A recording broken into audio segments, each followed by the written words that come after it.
Welcome to the Two Blokes Chatting radio show on 94.7 The Pulse. Music, interviews, news, and, well, two blokes chatting. Now, here are the two blokes. Tell us who's on the other end of the telephonic I device mentioned today. earlier in the show today that I made a new friend yesterday, a week or so ago. That brings total of one, does it? Well, I thought I'd lost one last week when a gentleman who used to share the studio on a Saturday morning with me last year, but because of COVID, he's not allowed back in. But we've made up. We've kissed and made up, and he's back. That's the excuse you use anyway, the he's old COVID back excuse. on the line. Robbie Malcolm, welcome back to the Two Blokes Chatting radio show. Robert, it's been a part of my heart that's been missing for the last 6 months, and I was shattered when I wasn't able to come back in. But I've spoken to Dangerous Dan, and he's told me that it's we're right to go. We're back. Yeah, but you've got to deal with Leaping Leo yet. That's the next one to jump over.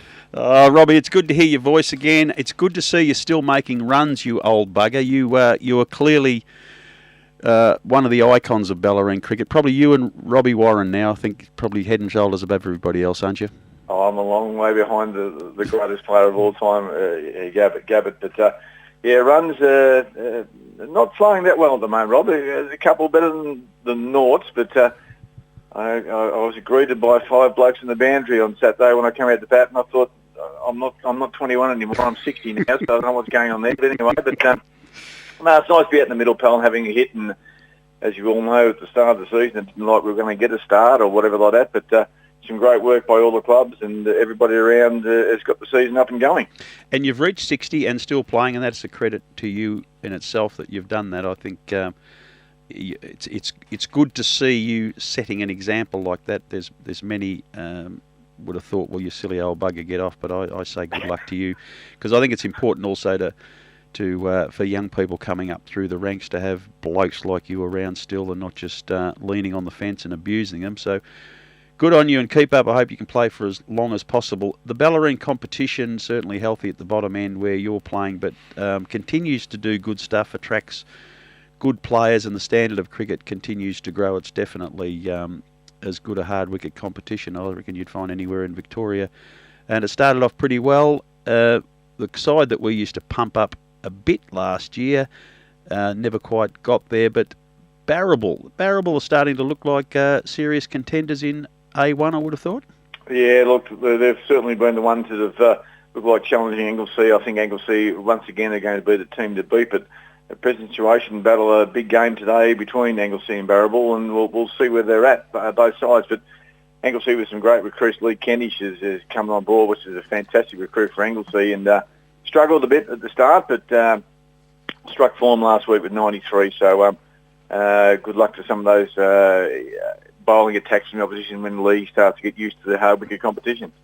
Yeah, it was a very good player for them to pick up. That the pressure of GCA cricket and work wasn't allowing him to go back and play at St Joseph, so he was looking forward to playing a bit more relaxed somewhere, and Anglesea were lucky enough to get him. He was living in a triangle of 3 clubs that were chasing him very, very hard, but Anglesea were the winners, and he's done a real good job. Lovely fellow, and he'll fit in quite well down there, and hopefully when he gets life back in order, he'll get back to GCA cricket, because he was probably the best player in Geelong 2 years ago, made a ridiculous amount of runs, and a real asset. As Armstrong Creek picking up Brandon Ross from Highton, attracting good players out of the local competition, which makes the whole thing look better, doesn't it? Yeah, it was great for the competition. We had an unfortunate taste of Brandon a couple of weeks ago when they played the Drysdale there, and he got 5 for 10 bowls very well, very smart from what I'll tell, and quite sharp too, which is good for the competition. Somebody to keep up with Curry up there. I mean, the bowling competition last year, I think Josh was looking at those two were the top 2 pace players of the GCO are up about there anyway. But no, look, it's all good for the competition. You have players with that ability and calibre to come in, attracts other people looking, coming maybe in a couple of years' time, thinking, oh, well, he's gone there, so it must be a reasonable competition. And look, he's having good days, and he's had some bad days too, which shows that the competition's pretty strong. Yeah, I think that's the good part about it, is that when you see players like that recruited, you think, oh, they'll go there and dominate. But we've seen plenty of blokes go from turf to hard wicket and struggle batting. Bowling-wise, because he bowls so quick, we thought, well, he's probably going to go down and decimate sides, but he hasn't really done that yet, which shows the quality of the batting throughout the other teams, and that confirms that this is a seriously good cricket competition. Yeah, I think it's right. It's amazing. People think it's just same bat ball, you bowl, I hit, and that sort of stuff. But you see the players that come from GCA bowlers, and they bowl that turf length, and on the hard wicket, it's just money for jam for some of the better quality batsmen down here because they're used to the ball. It sits a bit higher, and they're very good horizontal bat players. And the same with batting. I mean, they come out with big reputations, and they think, oh yeah, no, this is going to be easy. Bellarine cricket's going to be easy, but the ball swings so much, and they get caught out because it just moves, and so they're not supposed to do that. Never does it in turf. I mean, it does cut, but it's the swing that gets them, I think, in hard wicket with the two-piece ball.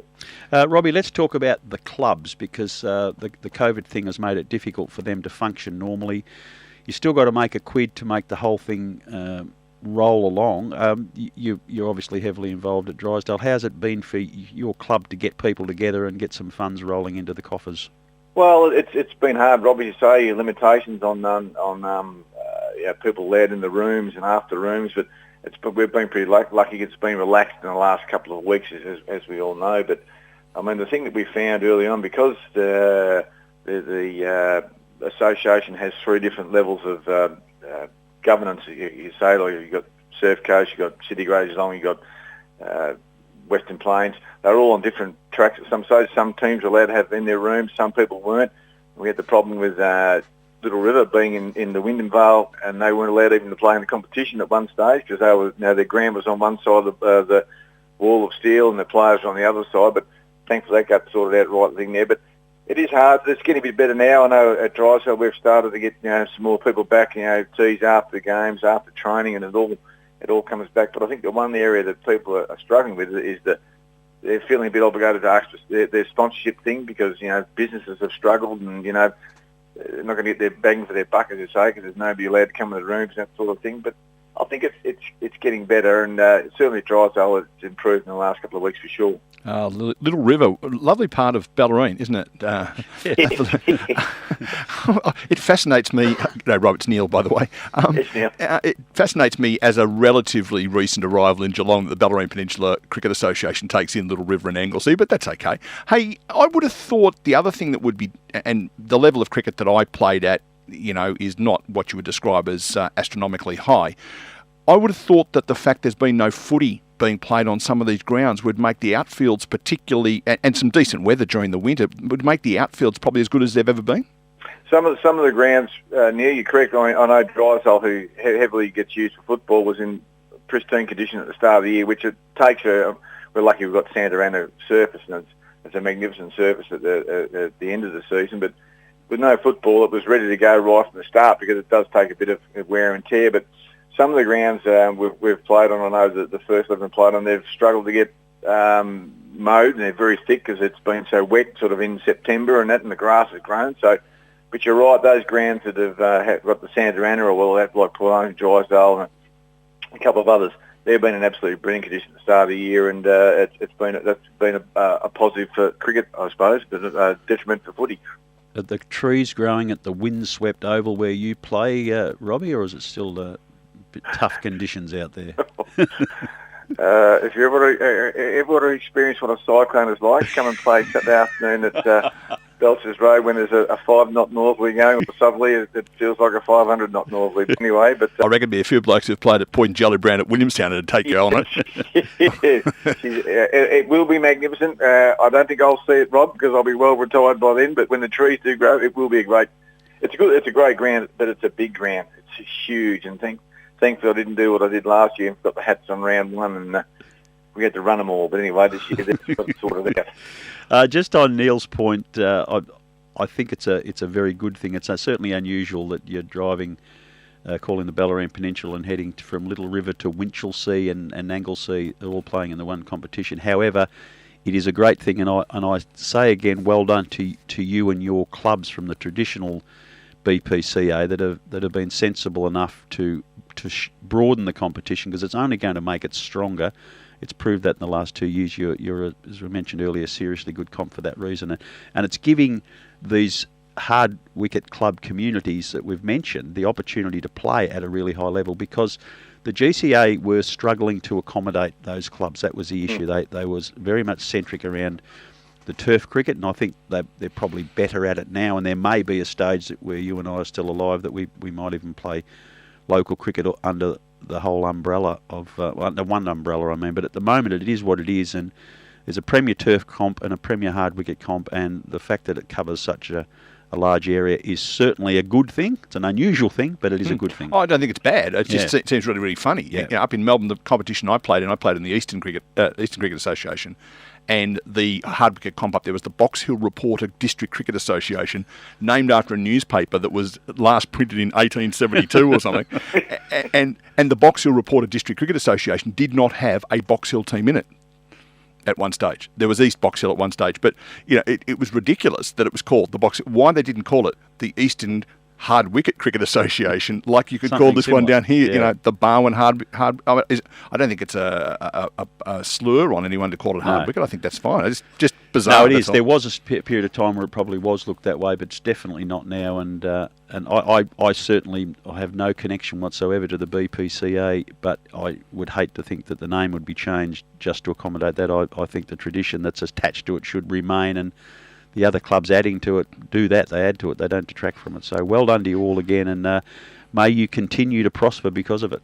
Yeah, I think the point you make there, Rob, is good about those clubs are outside that band of GCA and have come into BPCA. And if you look at the ladders now, your Anglesey, your Barrabool on top of A1, your Winch, your Little River and Inverleigh on top of A2. So it's certainly been helpful, the structure we've set up there for those clubs to come in and be, look, they've been there for 2 or 3 years, but they're reaping their benefits now, and hopefully they'll go forward even further. There is, of course, an opportunity I spoke to Rob about before we started talking, and there might be a sponsorship opportunity there to call it the BPCA. You might have an oil company, I won't name which one, that might feel like coming and throwing a few green and gold dollars in your direction. The one that's called the BPCA, yes. I'll pass it on to the sponsorship school. I'm sure we might get him at Trisol first. That's the way we go. And if that does come off, of course, I don't need anything more than 5% of the spotter's fee. Don't worry about that. I'm sure I can arrange something for you, Neil. Don't worry about it. At least a bottle of red wine, that'll do. Good luck to you today, Robbie, personally, but all participating in the BPCA Cricket Association. We'll keep up with regular catch up as to how you're going, but it's good to hear your voice again. Good to know that you're still playing and annoying opposition bowlers as you gracefully stroke the ball around the arena. Don't know about gracefully anymore, mate, but I'm just waiting in anticipation for the return of the great Art Cameron. I mean, I read that the natives are restless, and you need to come back, mate. I think, and that's what it's all about. Yeah, there's. I wanted to give it away so I can have me bat back. I lent him a bat, and I haven't seen it since.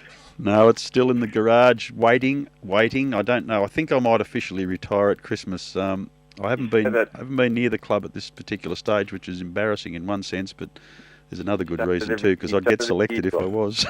The other thing is too, of course, we're providing this critical community service on a Saturday, and it does eat into Rob's otherwise busy social life. True that. I'm sure I'll get him out there before the end of the year.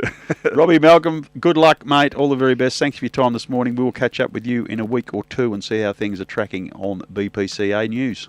Thanks, Chance. Look forward to it.